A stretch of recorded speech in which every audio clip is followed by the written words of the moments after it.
Hello friends, good morning everybody.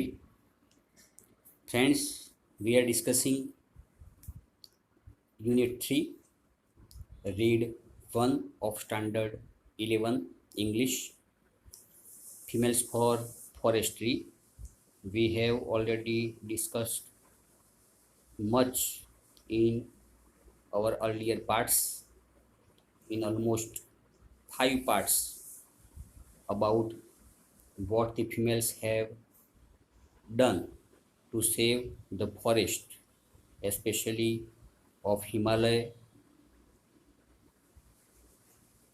range forest of the people of Uttar Pradesh and how they are dependent on the forest. So, up to now, we have discussed that under the leadership of Sri Sundar Bahuguna and Sri Chandi Prasad of Tehri Gadwal district in Uttaranchal, tree lovers came forward to save the deodar forests that lie on the slopes of the Himalayas. In this movement, the tree lovers used to embrace the trees to save them from being cut. For example, it may be asked in the exam the nearest meaning of embrace. Embrace means hug. Beti padvu, embrace. So we have already discussed that it was popularly known as the Chipko movement later. આપણે અત્યાર સુધી આપણે ચર્ચા કરી કે what is Chipko movement and how the people embrace the trees. The tree lovers came forward to save the forest, especially under the leadership of Sri Sundar Bahuguna and Sri Chandi Prasad of Tehri Gadwal district in Uttaranchal. So they wanted to save the forest, so they embraced the trees to save them from being cut by the government, and this movement, especially later on known as the Chipko movement. આજે ચળવળ હતી એ ચિપકો આંદોલન તરીકે પાછળથી જાણીતી થઈ, એ આપણે અત્યાર સુધી ચર્ચા કરેલી. Now move ahead. Next paragraph. Conservation of forest is our moral duty. Our constitution now reads, it is every citizen's fundamental duty to conserve and thereby improve forest, lakes, rivers, environment, although along with wildlife, and also to have compassion towards organism. Conservation of forest is our moral duty. What is our moral duty? Conservation. Conservation means preservation. જાળવવું, જાળવણી કરવી, સાચવવું આપણે કહી શકીએ. શું જાળવવું? તો conservation of forest, જંગલોની જાળવણી કરવી, જંગલોને સાચવવા એ આપણી મોરલ ડ્યુટી છે, આપણી પવિત્ર ફરજ છે. અવર કોન્સ્ટિટ્યુશન્સ ઓલ્સો રીડ્સ. આપણું કોન્સ્ટિટ્યુશન એટલે બંધારણ. આપણું જે દેશનું બંધારણ છે, ભારતનું બંધારણ છે, એમાં પણ આ એક આપણી ફરજ છે, પવિત્ર ફરજ. It is every citizens fundamental duty. જો ફંડામેન્ટલ એટલે બેઝિક, આપણી દરેક નાગરિકની. It is every citizens fundamental duty. Duty એટલે ફરજ, ફંડામેન્ટલ એટલે પાયાની. દરેક નાગરિકની પાયાની ફરજ છે કે to conserve and thereby improve forest, lakes, rivers, environment along with wild life. આપણા મતલબ આપણા કોન્સ્ટિટ્યુશનમાં પણ, આપણા બંધારણમાં પણ આ શબ્દો છે જ, એ લખેલું જ છે કે દરેક નાગરિકની પાયાની ફરજ છે કે ટુ કન્ઝર્વ એટલે જાળવણી કરવી, પ્રિઝર્વ. પરીક્ષામાં પૂછાય તો કન્ઝર્વેશન, ફોર એક્ઝામ્પલ પરીક્ષામાં પૂછાયું કન્ઝર્વેશન એટલે પ્રિઝર્વેશન, સાચવવું, જાળવણી કરવી. તો જંગલોની જાળવણી કરવી, જંગલોને બચાવવા, જંગલોની સાચવણી કરવી. નોટ ઓનલી ફોરેસ્ટ, ફક્ત જંગલો નહીં, એને ઇમ્પ્રૂવ પણ કરવા, એને જાળવવાની સાથે સાથે એને સુધારવા. જંગલો નવા વૃક્ષોનું વાવેતર કરવું. જંગલો સિવાય પણ લેક્સ, આપણે સરોવર હોય, રિવર્સ હોય, નદીઓ હોય, એન્વાયરમેન્ટ હોય, આપણું પર્યાવરણ હોય, અલોંગ વિથ વાઇલ્ડ લાઈફ. જો વાઇલ્ડ લાઈફ એટલે આપણું જે વન્ય જીવન છે એ animals living in natural environment, wild life, વન્ય જીવન, જે વન્ય જીવન છે એને બચાવવું, સરોવર બચાવવા, નદીઓ બચાવવી, જંગલોને બચાવવા, પર્યાવરણને બચાવવું, આ બધી જ આપણી મૂળભૂત ફંડામેન્ટલ એટલે મૂળભૂત આપણી ફરજ છે. એ આપણા કોન્સ્ટિટ્યુશનમાં પણ, બંધારણમાં પણ એ લખેલું છે.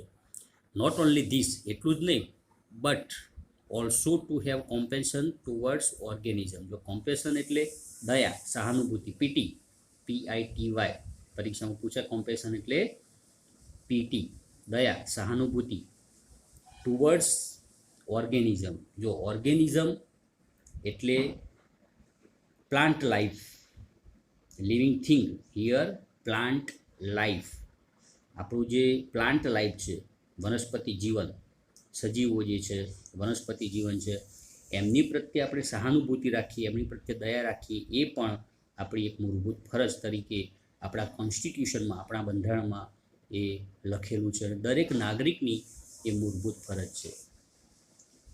ફક્ત જંગલો જ નહીં, પણ સરોવર હોય, નદીઓ હોય, પર્યાવરણ હોય, વન્ય જીવન હોય, એ દરેકનું આપણે જતન કરીએ, દરેકની જાળવણી કરીએ, અને એની સાથે જે ઓર્ગેનિઝમ છે, વનસ્પતિ જીવન પણ, એની પ્રત્યે આપણે સહાનુભૂતિ રાખીએ, દયા રાખીએ, એ પણ આપણી એક મૂળભૂત ફરજ તરીકે આપણા બંધારણમાં એ શબ્દો લખેલા છે. Now Kangad, a village of 200 families, lies at the height of 2000 meter. જો હવે એક કાંગડ નામના ગામની અહીંયા વાત છે. Kangad, a village of 200 only families. Kangad village એક ગામ છે, 200 ફેમિલીનું, ફક્ત એ ગામમાં 200 જ ફેમિલી છે. And it was lies at the height of 2000 metre. અને એ હાઇટ ઉપર, મતલબ પર્વતીય વિસ્તારોમાં 2000 મીટરની ઊંચાઈએ એ ગામ છે. 2000 મીટર એટલી ઊંચાઈએ એ ગામ વસેલું છે, અને 200 ફેમિલી એ ઘરમાં છે. So it is an excellent example of the way in which local people can manage their own forest degraded. It is an excellent example. જો એક ઉત્કૃષ્ટ ઉદાહરણ છે. શેના વિશેનું? એક ઉત્કૃષ્ટ ઉદાહરણ, હાઉ ધ લોકલ પીપલ, જે સ્થાનિક લોકો હતા, ગામડાના જે કાંગડ ગામના જે લોકો હતા, they can manage their own forest, એ પોતાના જે જંગલો હતા એ જંગલોને કઈ રીતે ડિગ્રેડેડ થતાં બચાવ્યા, ડિગ્રેડેડ એટલે નાશ પામતા બચાવ્યા, અને જંગલોનું સંવર્ધન કેમ કર્યું, એનું એક ઉત્કૃષ્ટ ઉદાહરણ એ કાંગડ વિલેજ એ આપણે કહી શકીએ. So what happen in that year, how ever the forest department decided to fail it. જો FELL, ફેલ એટલે કાપી નાખવું, કટ, પરીક્ષામાં પૂછાય તો. હવે જે તે વર્ષે, in that year, how ever the forest department, જે જંગલ ખાતું હતું, એને નક્કી કર્યું, ડિસાઇડેડ ટુ ફેલ ઇટ, એને જંગલો કાપવાનું નક્કી કર્યું. કાંગડ ગામના જે આજુબાજુના જંગલો હતા એ જંગલોને કાપવાનું નક્કી કર્યું. The village woman who had to walk along long distance for fuel, fodder and water were determined to save the last patch of trees. જો હવે શું થયું કે વિલેજ વુમન કેમ ફોરવર્ડ હિયર, ગામડાની જે સ્ત્રીઓ હતી, મહિલાઓ હતી, એમને વધારે પડતું કામ પડતું, વધારે પડતું સહન કરવાનું થતું, કારણ કે હુ had to walk long distance, એ લોકોને લાંબા અંતરનું ચાલીને જવું પડતું. શેના માટે? ફોર ફ્યુઅલ, બળતણ માટે, ફોડર, પશુઓના ઘાસચારા માટે, એન્ડ વોટર, અને પાણી માટે એ લોકોને વધારે ભટકવું પડતું, મહિલાઓને. એટલા માટે they were determined to save the last patch of trees. અને ડિટરમાઇન્ડ એટલે નક્કી કરવું, એકદમ દ્રઢ નિશ્ચય કર્યો મહિલાઓએ, ટુ સેવ, શું નિશ્ચય કર્યો? તો to save the last patch of trees, વૃક્ષોનો જે લાસ્ટ પેચ હતો, પેચ એટલે છેલ્લો જે થોડાક રહ્યા સહ્યા જે જંગલો હતા, વૃક્ષો હતા, છેલ્લો જે વૃક્ષોનો બચેલા જે થોડાક, ઘણા બધા તો વૃક્ષો કાપી નાખેલા ફોરેસ્ટ ડિપાર્ટમેન્ટે, પણ થોડા ઘણા જે રહ્યા સહ્યા વૃક્ષો હતા, એ વૃક્ષોને બચાવવા માટેનો નિર્ધાર, ડિટરમાઇન્ડ એટલે નિર્ધાર કરવો, નિશ્ચય કરવો, એવો નિશ્ચય કોણે કર્યો? ધ વિલેજ વુમન, જે મહિલાઓ હતી ગામડાની, કાંગડ ગામની જે મહિલાઓ હતી, એમણે લાંબા અંતર સુધી જવું પડતું બળતણ માટે, ફોડર માટે અને વોટર માટે. તો એ મહિલાઓએ નક્કી કર્યું કે આપણે આ જે વૃક્ષોનો છેલ્લો તબક્કો છે, વૃક્ષોનો જે રહ્યાશાય જંગલો છે આપણા ગામની આજુબાજુ, એ વૃક્ષોને ગમે તેમ કરીને એ વૃક્ષોને બચાવવા. The men of Kangad, though, were offered work by the forest department to fell the trees. જો on the contrary, મહિલાઓ વૃક્ષોને બચાવવા માગતી હતી, જ્યારે જે પુરુષો હતા, કાંગડ ગામના જે પુરુષો હતા, એમને શું કામ આપવામાં આવેલું? they were offered work. એ લોકોને કામ આપવામાં આવેલું શું કરવા માટે? By the forest department. જે જંગલ ખાતું હતું, એ જંગલ ખાતાએ એ પુરુષોને, કાંગડ ગામના પુરુષોને વૃક્ષો કાપવા માટેની જવાબદારી આપી, એ કામ આપ્યું. So the men of Kangad though were offered work by the forest department to fell the trees. વૃક્ષોને કાપી નાખવા એવું કામ એ ફોરેસ્ટ ડિપાર્ટમેન્ટે, જંગલ ખાતાએ પુરુષોને આપ્યું, જ્યારે મહિલાઓ એ જંગલોને બચાવવા માટે પ્રયત્ન કરતી હતી. they were decided to save the last patch of the trees. On the contrary, the men of Kangad village were offered work by the forest department to fell the trees. As a result, શું થયું પરિણામે? As a result, there was a conflict between the village men and men. જો conflict એટલે fighting આપણે કહી શકીએ, opposition, struggle. સંઘર્ષ થયો કોની વચ્ચે? Between man and women. પુરુષ અને મહિલાઓ વચ્ચે કોન્ફ્લિક્ટ, ફાઇટિંગ થઈ, સ્ટ્રગલ થઈ, સંઘર્ષ થયો. Why? Because the female of કાંગડ wanted to save the last patch of trees, though the men of Kangad were offered work by the forest department to fell the trees. જે મહિલાઓ હતી એમને બિચારાને વધારે સહન કરવું પડતું, એટલે એ વૃક્ષોને બચાવવા માગતી હતી. જ્યારે જે પુરુષો હતા એ પુરુષોને કામ આપવામાં આવ્યું, પૈસા લઈને ફોરેસ્ટ ડિપાર્ટમેન્ટે વૃક્ષોને કાપવાનું. એટલે ઘરમાં ને ઘરમાં ઝઘડો થવા લાગ્યો, fighting. There was a conflict, struggle between man and women. મહિલાઓ અને પુરુષો વચ્ચે સંઘર્ષ થયો. એના પરિણામે પછી શું થયું જોઈએ? After 4 months of resistance. જો રેઝિસ્ટન્સ એટલે પ્રતિકાર. After 4 months of resistance the woman succeed in saving their forest. જો 4 મહિનાઓ સુધી એ લોકોએ પ્રતિકાર કર્યો, મહિલાઓએ પુરુષોને રોક્યા, વૃક્ષો ન કાપવા માટે વિનંતી કરી, સંઘર્ષ થયો. So after the struggle of 4 months, 4 મહિનાના સંઘર્ષ પછી, એના પ્રતિકાર પછી, the women of Kangad succeeded in saving their forest. અને પોતાના જે જંગલો હતા, એમના જે જંગલો હતા, એમને બચાવવા માટે, એમને જે બચાવવાના પ્રયત્નો કરતા હતા, એમાં સક્સેસ થઈ, એ લોકો સફળ થયા. So the women's organisation, now the women form an organisation. પછી મહિલાઓએ શું કર્યું? એક સંગઠન. ઓર્ગેનાઇઝેશન એટલે સંગઠન. એ લોકોએ, મહિલાઓએ સંગઠન એક બનાવ્યું, સંગઠનની રચના કરી. Women's organisation, and it was called the Mahila Mangal Dal, MMD, short form MMD, the Mahila Mangal દળ. ઓર્ગેનાઇઝેશન જે હતું, એમનું જે સંગઠન હતું મહિલાઓનું, ગામડાની, એ મહિલાઓનું સંગઠનનું નામ હતું the Mahila Mangal Dal. Then decided to revive the degraded forest. જો રિવાઇવલ એટલે પુનર્જીવિત કરવા, સજીવ કરવા. તો એ મહિલાઓએ આખું એક સંગઠન બનાવ્યું અને પછી નક્કી કર્યું, then decided to revive the degraded forest. Degraded forest એટલે નાશ પામેલા જે જંગલો હતા, કપાયેલા જે જંગલો હતા, એને ફરીથી રિવાઇવ કરવા, ફરીથી પુનર્જીવિત કરવા, એવું એ મહિલાના સંગઠને, મહિલા મંગલ દળ, એમણે નક્કી કર્યું. So on the basis of the number of cattle owned by the each family, contributions were raised to employ a forest guard who was paid rupees 300 per month. What did they do? મહિલાઓએ શું કર્યું? ફક્ત મહિલાઓએ, જો એમનું organisation જે હતું મહિલા મંગલ દળ, એ દળ એણે શું નક્કી કર્યું? On the basis of the number of cattle. Cattle એટલે જે પશુ ધન રાખતા હોય, પશુઓ રાખતા હોય ઘરમાં, એને કેટલ કહેવાય.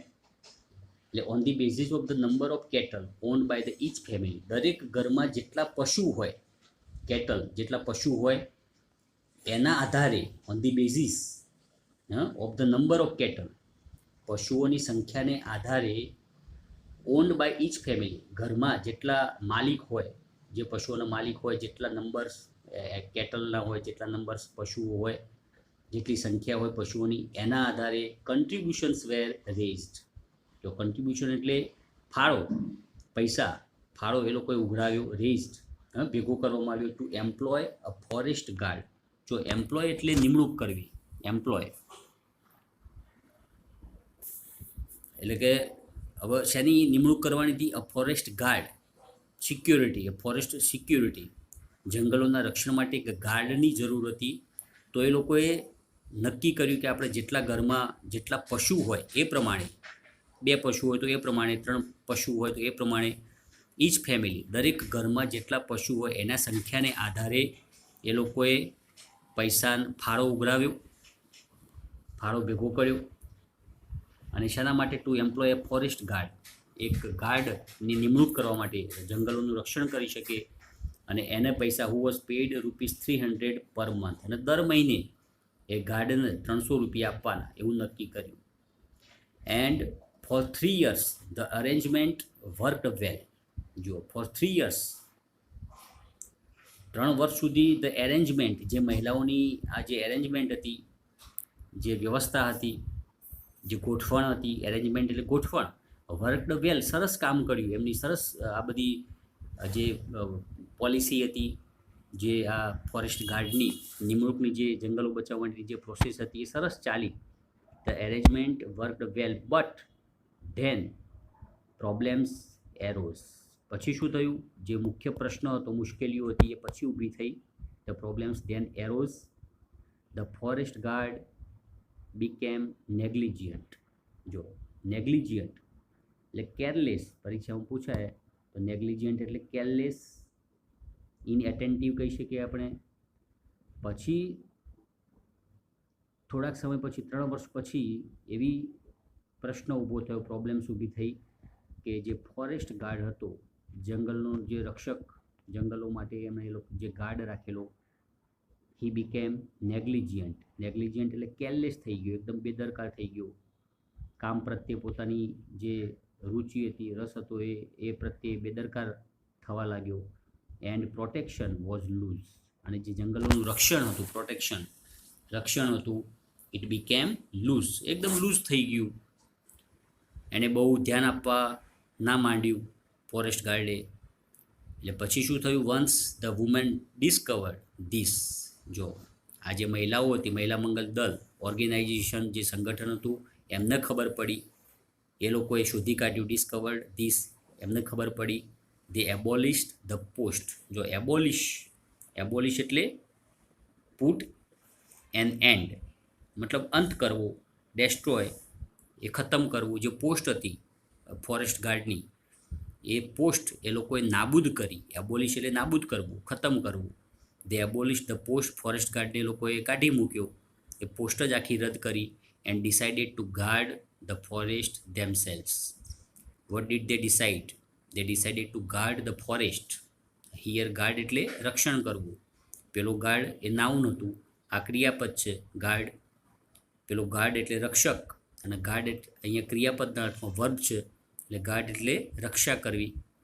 સો the Mahila Mangal Dal, the women especially decided to guard the forest themselves. એમને ખબર પડી કે ભાઈ આ જે ચોકીદાર છે, હી વોઝ વેરી કેરલેસ, એ બહુ જ પોતાના કામ પ્રત્યે બહુ કેરલેસ છે, બેદરકાર છે.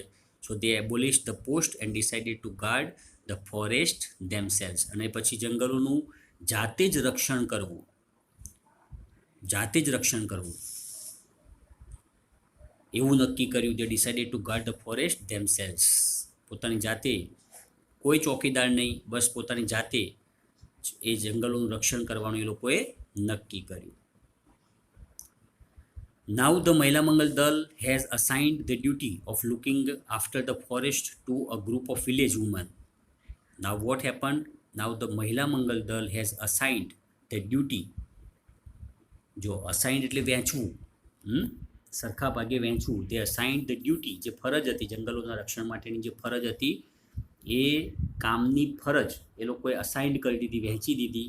ઓફ લુકિંગ આફ્ટર એટલે જંગલોનું જે દેખરેખ રાખવી, એ looking after the forest to a group of village women, જે ગામડાની મહિલાઓ હતી એ અંદર ગ્રુપ એવી ટુકડી બનાવી દીધી.